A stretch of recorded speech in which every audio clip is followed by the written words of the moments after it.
but I'm making him come out of his humble shell to share things with you guys. So, welcome, Terrance Frazier. I always wanted to do that. That was cool. How y'all doing? Good. How y'all doing? Good. All right. Anyway, I was talking to Ray and I was just like saying, I didn't really want to come out here and give you guys like this big old speech, or, you know, I wanted to kind of make this more like, I'm your brother, you're my sister, and we can talk, okay? So we're going to start this off just by a little talk, okay? How many of you guys are, raise your hand if you're an athlete. Ooh, a lot of athletes. What about magicians? Not magicians, but musicians. You play drums, piano, okay, I see. Y'all hear that slang? Y'all hear it? You hear it? Yeah. What other kind of things you guys do? No. I like to do. Snowboarding, skiing, what? Name some things, huh? Snowboarding, okay? Okay. What else? Anything else y'all like to do? A little louder, come on, interact. You like to backflip. Interesting. Okay. How many of you guys have dreams and goals of what you want to do later on in life?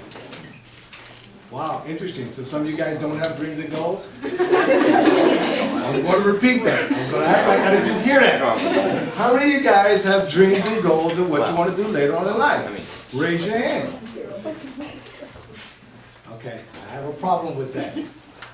When somebody talk about dreams and goals, and you barely put your hand up, you pretty much telling me you just want to go halfway through life not even trying to reach your goals. And you're not even going to try to reach your dreams.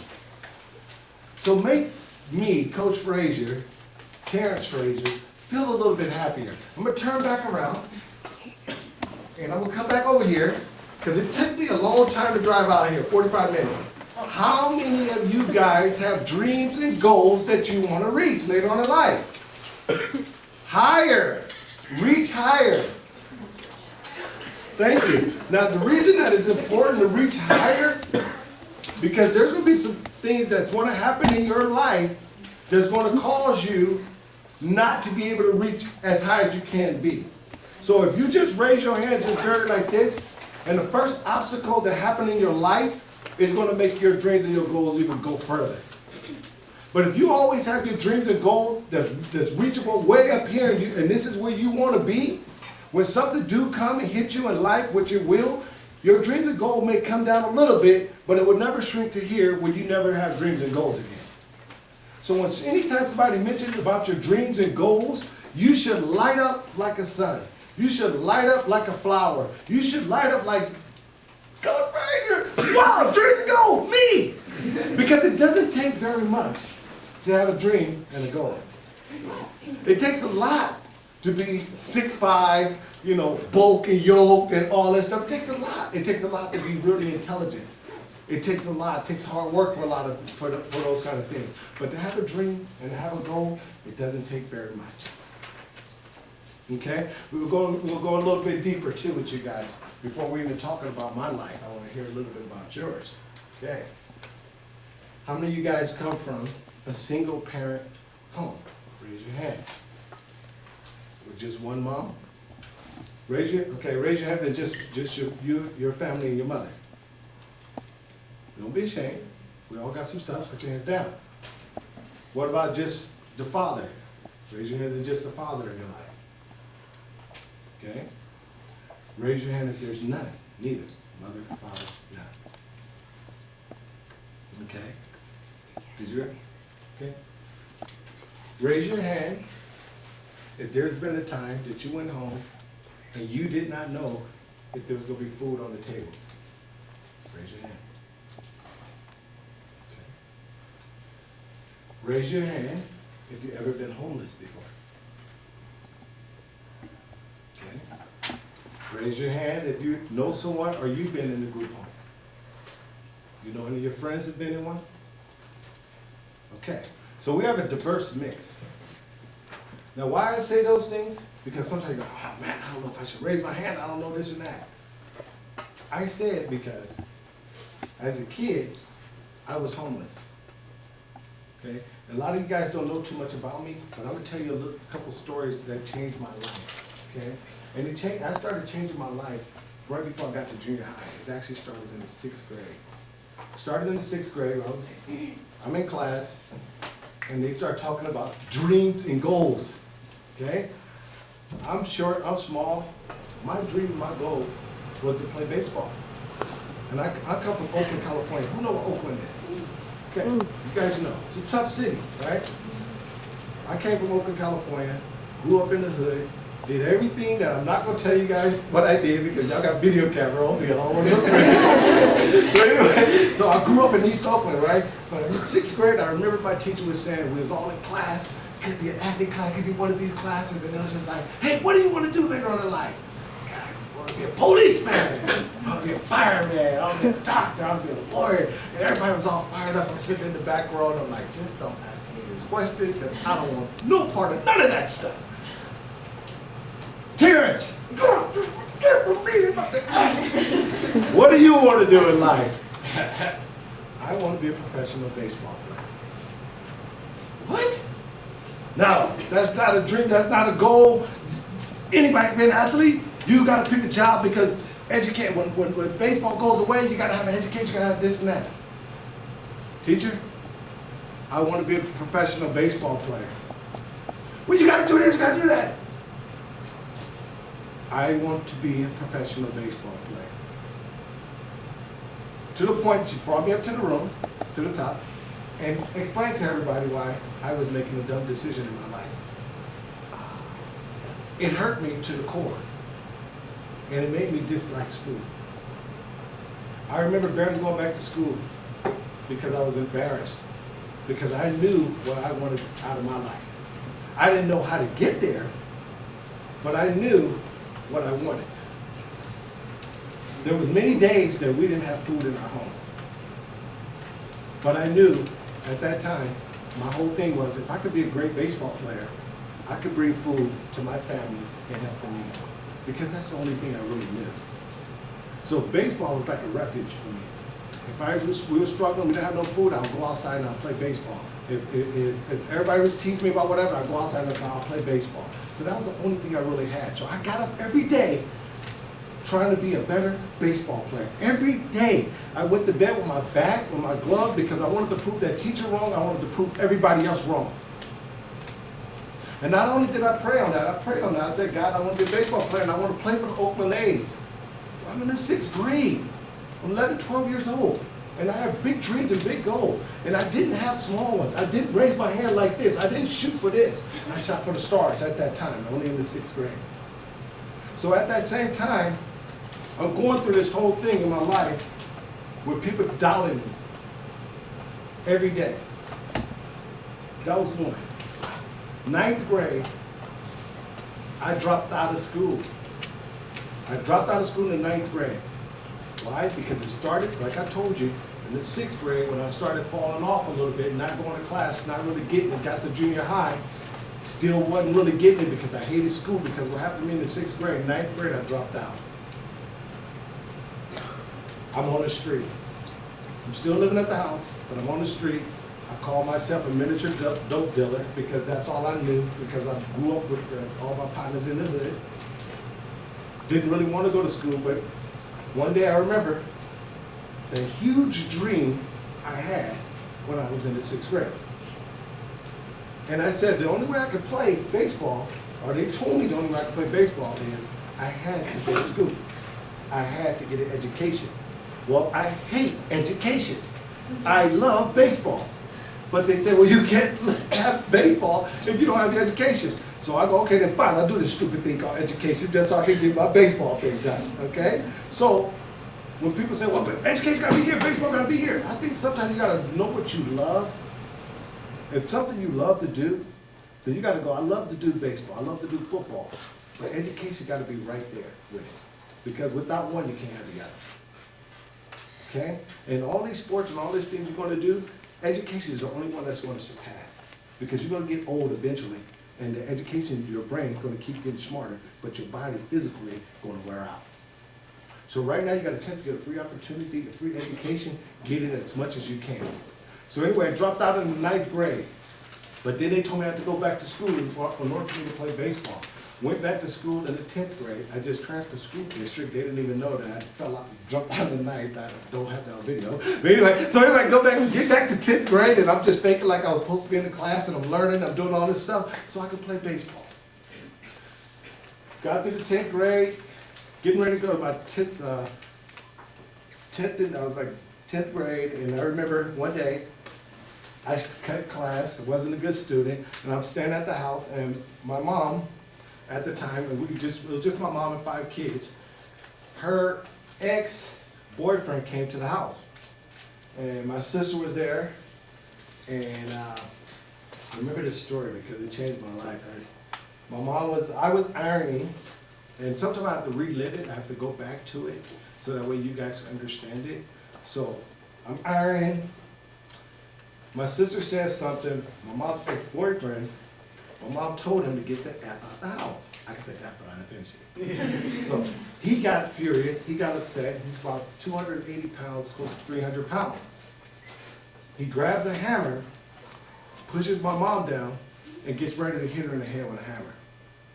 And I rush over there, and I push him off my mom. And I'm about your size at that time. And he's 280 pounds. But God gave me the strength to be able to push him away. My mom gets out, she escapes. She takes off. And I'm trying to talk to him, trying to convince him, you know, hey, it's okay, blah, blah, blah. But he's upset, he's furious, and we're talking. My mom leaves. I stayed about 30 minutes, then I go, I'm just gonna go ahead and go off to school. So I go off to school, it's about lunchtime. We're all hanging out. Then I see tons of police cars and fire trucks and ambulance passing the house, passing the school, going towards my house. I don't know what's going on. So I'm just tripping like, okay, I know all this stuff happened today. I don't know what's happening. Anyway, I get a call me in the office, tell me I need to rush back to the house. Get to the house, I find out that the police came and they shot my stepfather 38 times, killed him. My mom was okay, everything was okay, but he's dead. Then, I remember 2 days after that, I'm still in school. I come home to an empty house. My mother, my brothers, and everybody was gone. I'm in 11th grade now. I have nowhere to go. I'm walking up the stairs and I'm seeing like, what the hell is going on? No curtains in there, bust open the window, get inside the house, all my clothes are there. Everybody else is gone. Pack up all my clothes, crying, walking down the stairs, nowhere to go. Called my grandmother, tried to go to her house, they didn't want me in the house. So I lived on the streets of Oakland, in parks, in drug houses, for a year and a half, to my senior year in high school. And you know what kept me up? You know what kept me driving? What kept me going?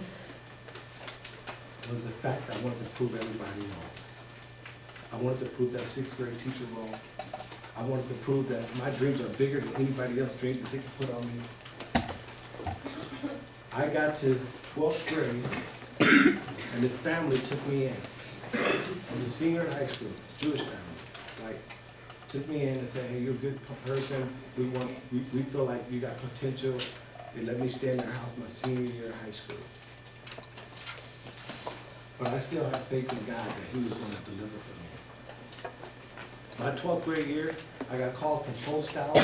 They wanted to pick me up to go play pro baseball. But the people that took me in the home said, hey, you need to get your education. Because your education is going to be forever. Your baseball career may be good, may not. I decided to go ahead and pursue my education. And they said I could still play baseball, so my dreams were still here. So I came down to Fresno State. This is the same kid that dropped out in 9th grade, was homeless on the street, had a mother, sometimes didn't have a father. I'm going to Fresno State. I'm the first kid ever in my family, whole generation, to go to college. It meant a lot to me. It meant a lot to everybody that was my brothers. I call my brothers, my hooligan partners that was on the street. I never did drugs. I never smoked drugs. I sold it. but I'm saying, I like to be real with you guys. I'm not gonna come here and tell a lie to you guys, okay? Yeah, I sold it because I was sitting on the street with nothing to do, not knowing there's a right way to do some things and a wrong way, okay? So yeah, I did it. I never smoked it. They never allowed me to smoke it. They never drank alcohol, nothing. They protected me from that because they just kept saying, you're the only one out of all of us who's gonna make it. And that made me feel good because I felt like they were taking me to that next level, pushing me to go, hey, you're gonna make it. So I got to my Fresno State. I played here a couple of years with the dream of what I'm going to be playing for the Oakland A's, right?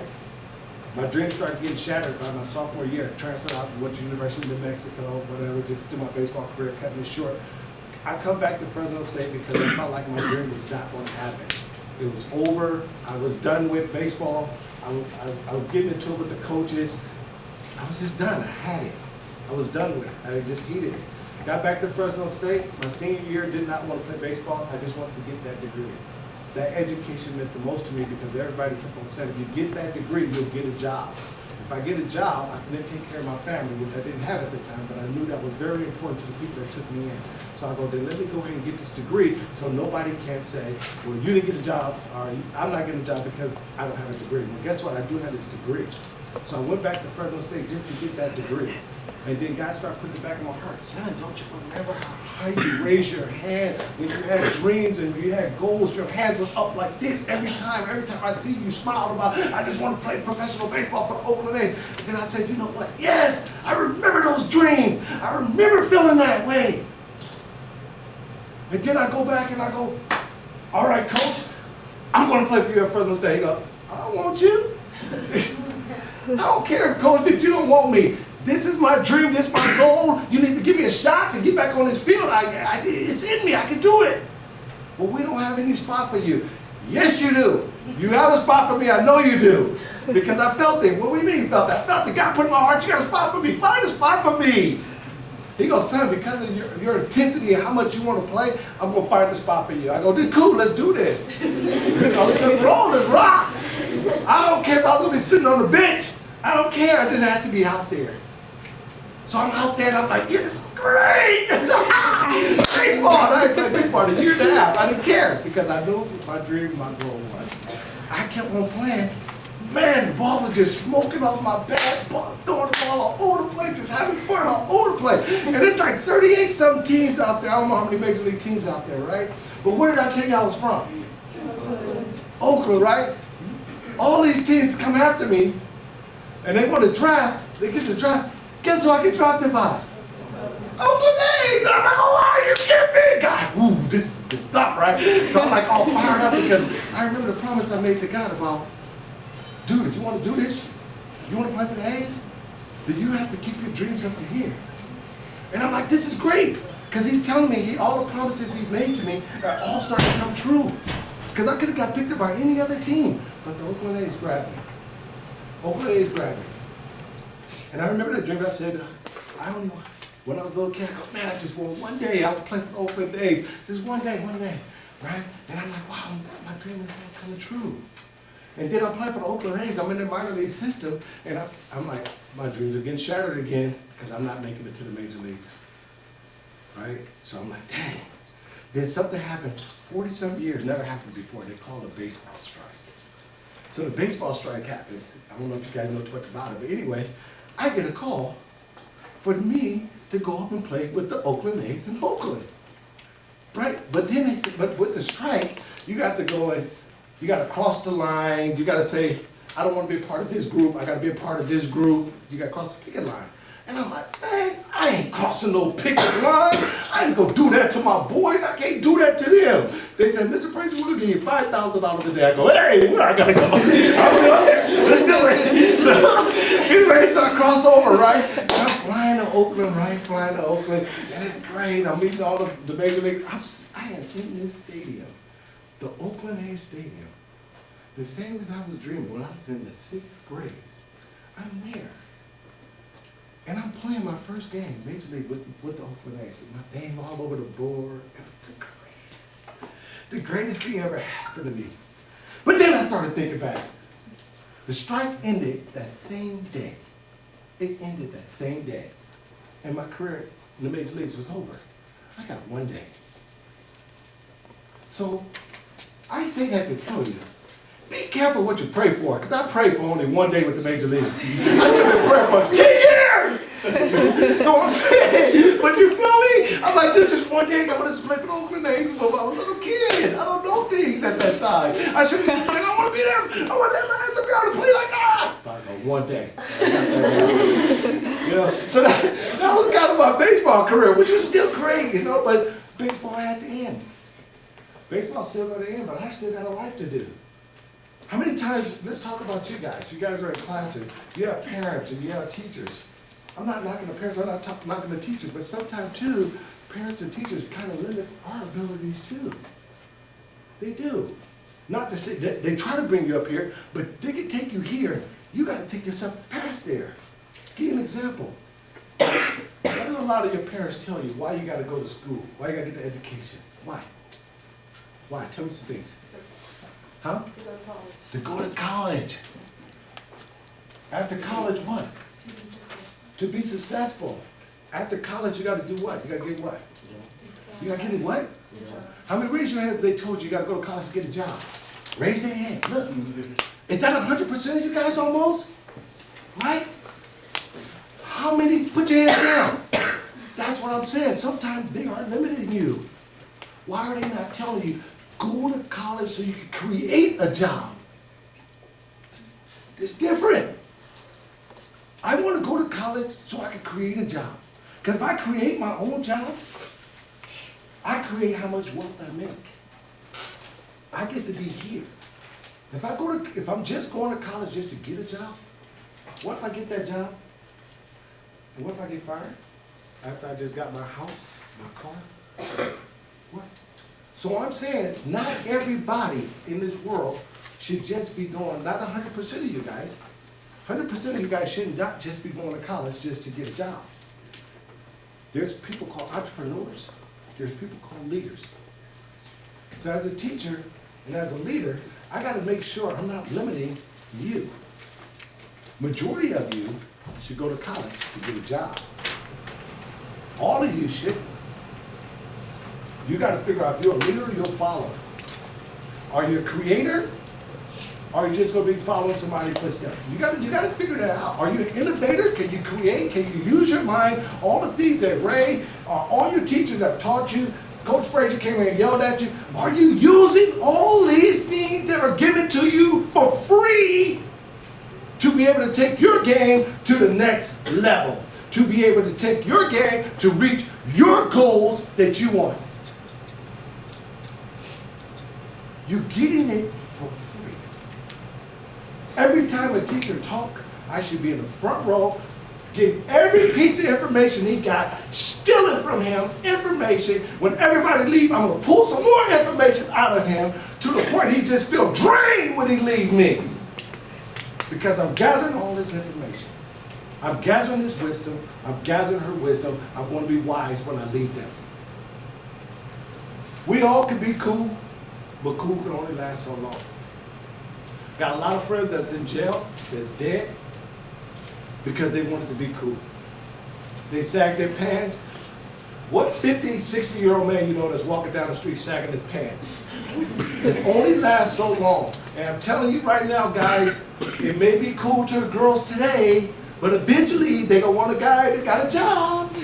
Okay, it just happens like that. You got no car because you was sagging your pants. But homeboy over there with the car, he may not be cute, but he got a car. And they're gonna leave your butt, okay? So raise your pants up over your butt so that way your butt don't get left out.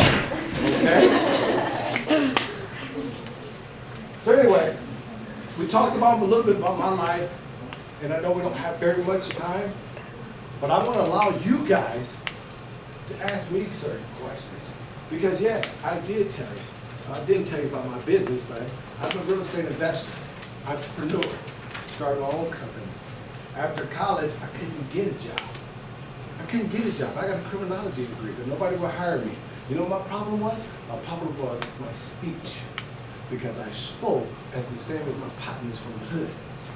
You probably can't tell today, but it took me a long time to be able to speak proper English the way it should be spoken.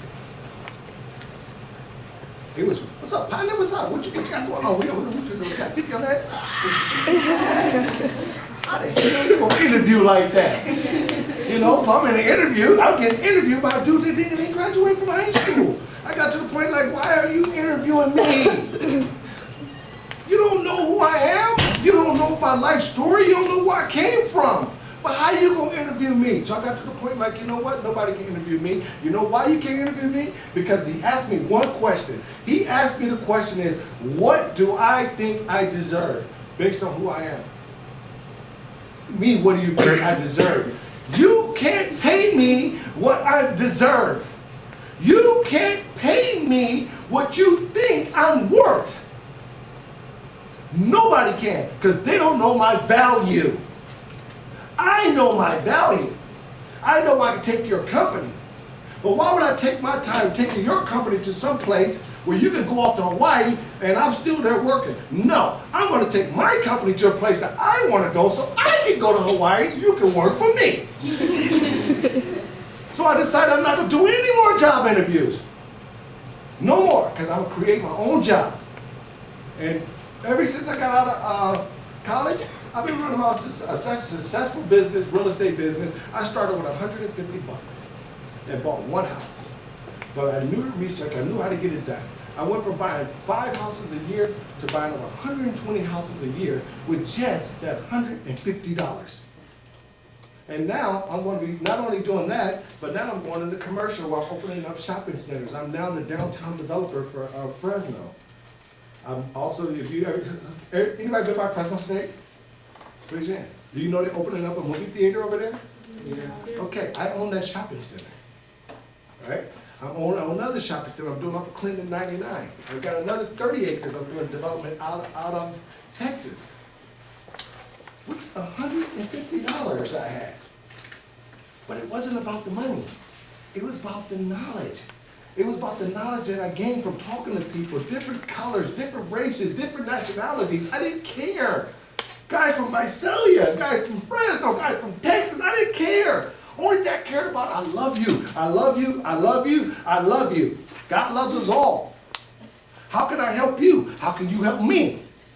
That's my attitude. Teacher, I'm going to stay in your class, I got to get it all.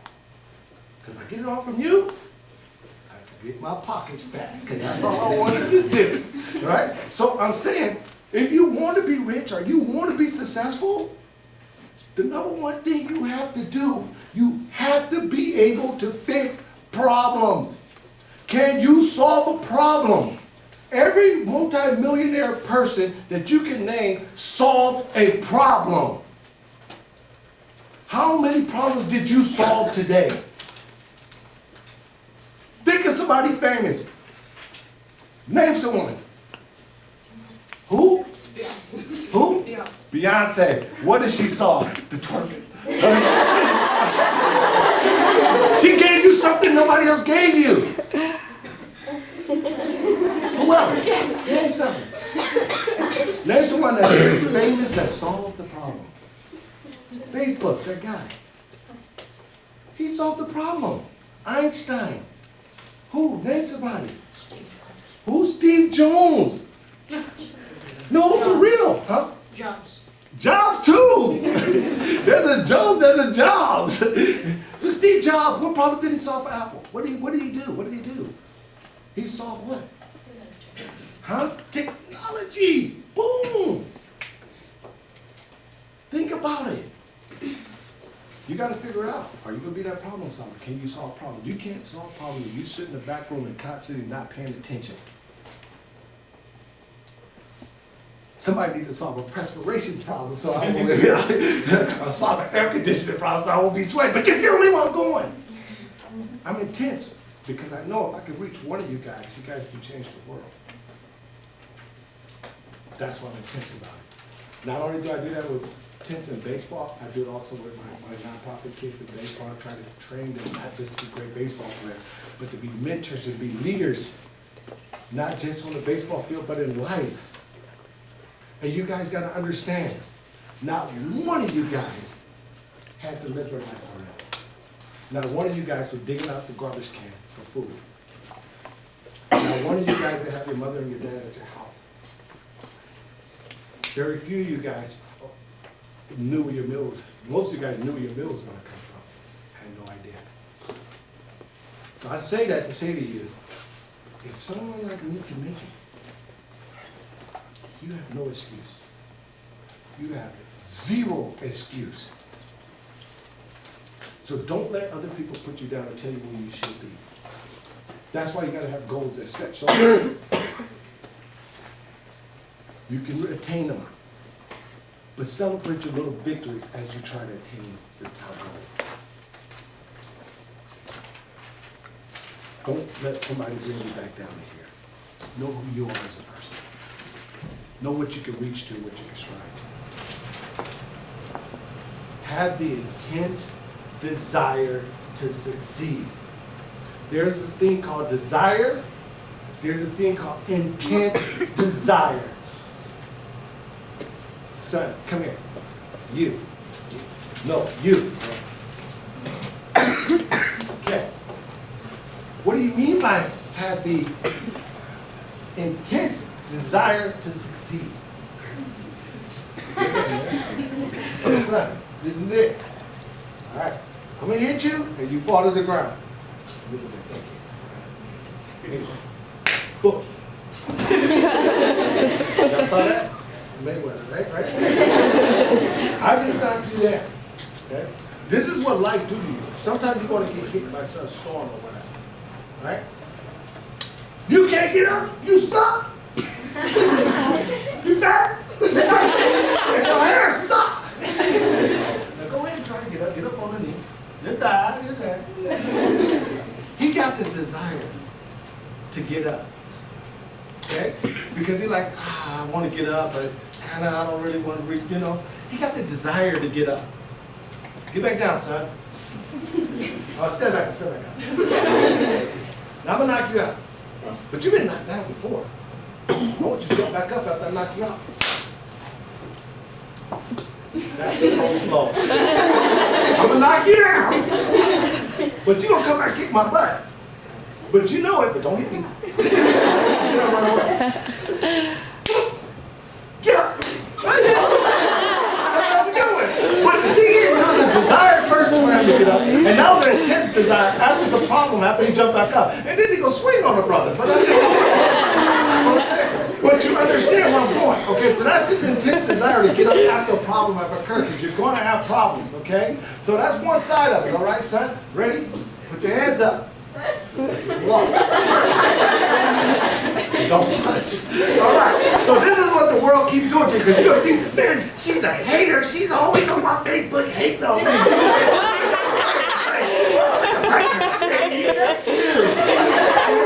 So anyway, so life, that's her throwing stuff at you. So bop, she hits you. Boom. Yeah, boom. Right. She popped you, right? Boom, good one. All right, girl, it's all good. But you felt it before. She come over here, right, hit you this way, turn that way. Bop. Did it again, right? But you understand what she's doing, right? She went that way, right? Her last punch, boom, boom. Okay, you got it, right? You survived those punches, right? You survived it. She coming back up to you again. Do you know her strategy? Okay. What's her first punch? You gotta do what you gonna do. Okay. You know what she's gonna do. No. I want you, because you already know what she's gonna do, right? So if I'm getting ready to punch you, what should he do? Hey, I heard it. Which one I'm punching? Stop it. Okay, so what you do? You gonna grab it and punch it. You probably block it, right? Okay, so she coming up. Yeah, right? Blocked it, right? Because he's been there before, right? She. Whoa! Now she all mad and stuff. Blocked it from your Facebook. She all pissed. Then where's her next punch gonna come from? Now she's like, oh, this is wrong. So she like this. And guess what you get to do? You understand? He Because he already been there before. He saw. Get up. Go sit down, brother. Why is that important? Why is it important? Because it said you're going to go through trials, you're going to go through tribulations, you're going to have these things that's going to come up against you. But if you've already been there before, you already know you can survive it. And the more you start blocking them out, the more you start blocking them in the face, they open up and you're stopping you out of here. Right? And that's what you do in life. So what? I didn't make it to the big league. So what? I didn't get a job right away. So what? They call me stinky, ugly, black, and all these funky things. So what? You don't know my life story. You don't know I dug out of the garbage can to eat. You don't know I was homeless. You don't know my mom almost died. You don't know my stepfather got killed. You don't know these things about me. So I'm going to block you out. Boom, boom, boom, boom, boom. Karate. As soon as you're tired, I'll be in your hand. And I'm telling you, be that same person. Be that person. Book the hate. You guys have a question? Questions? I don't know. Hi. Go ahead, buddy. What happened to your mom? You know the thing about the best part about it? My mom is still in Oakland. And guess what? I don't have no remorse for what she did to me. I still love her to the day. And not only that, I still give her monthly money so that way she can survive in the Bay Area. Because I felt like all these things that happened to me made me the person I am today. If I didn't go through all that stuff back then, I wouldn't be able to come into your classroom and tell you what the obstacles I got through. So I thank her for what she did to me. You need to have that grudge or hatred towards people. Let that go. You release yourself. Question? Be shy. Yeah, I gave it to him.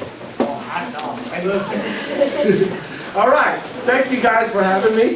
That was fun.